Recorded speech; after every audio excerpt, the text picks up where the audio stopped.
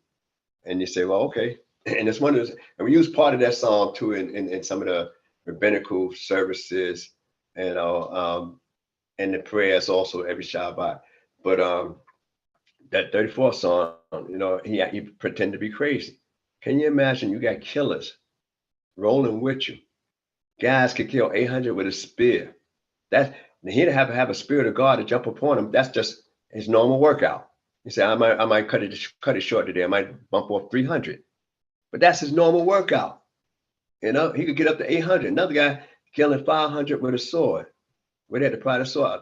That's a normal workout. That was nothing. If you want to say I'm just going to bump up a couple hundred, that's just I'm tuning up. I didn't get to the halfway mark. I just did 200 and I'm good for 5. So imagine these guys rolling with him. That a lot of them was an Israelite. You got a leader, fighters, body running with you, and you running from a guy who was scared of Goliath. And you go to Goliath's stronghold with his sword, and you well known. You're running from Saul, you go to the Philistine, to the champion of God, because Goliath was the champion of God, with the sword where there's no other sword like that, heavy sword, and then you play crazy, and these warriors that's with you got to act like that's okay. so that, that gives you some feedback about how you're moving about and running, and it's hard to get a guy that normally used to fighting not to fight, and that's what they live for. So he had a lot of scrimmages going on. When you read that 34th Psalm, there's a lot of scrimmages going on here and there, because you got to keep people active, and you also got to give some kind of religious belief as well, to keep them somewhat under control. Amongst the Japanese, they had this called, the samurais, they had a Bushido code. So that certain, people had certain codes that they abide by. In Europe, they had their laws of chivalry. They talk about certain codes. But as we get ready to go into the feast of Sukkot, there's a lot of interesting things going on with Sukkot, and I'd rather speak on it more so afterwards. But I'd like to bring out some food for thought right now. And one of the food for thoughts I'd like to bring out is, where did we ever dwell in booths in the wilderness? Being to say God calls us to dwell in booths in a sukkah. And then is, what patriots actually dwell in houses? And if a house is a good thing, why, when we go into the land of Israel, we're going to go in the house we built not, yet we're told to go into a sukkah this time of year, at the most inclement time of our year. So it's a lot of things that, to ponder and go over as we go into the day, of Sukkot, and in the booth being flimsy, being able to see the starry deck of heaven. So there's a lot of actions that's going on with reference to the Sukkot, and I'll probably speak a little bit on that after Sukkot come in. But those that are observing, I hope you have a beautiful, feast, and continue that kind of discipline that you apply for going into Yom Kippur. Don't let it go that quick during the season of your joy. So with that, I'm gonna say any mistakes by my own, I say Shalom Aleichem, and early Shabbat Shalom, and CHOKMAH. Hallelujah. Torah about Nasik. Thank you all once again for tuning in. And by the time this is aired, it will be Sukkot. So CHOKMAH to all of you, and hope that everyone is enjoying the feast as it's going on. Shalom, shalom, and everyone have a great Shabbat day. Hallelujah. Hallelujah. Shalom. Shalom.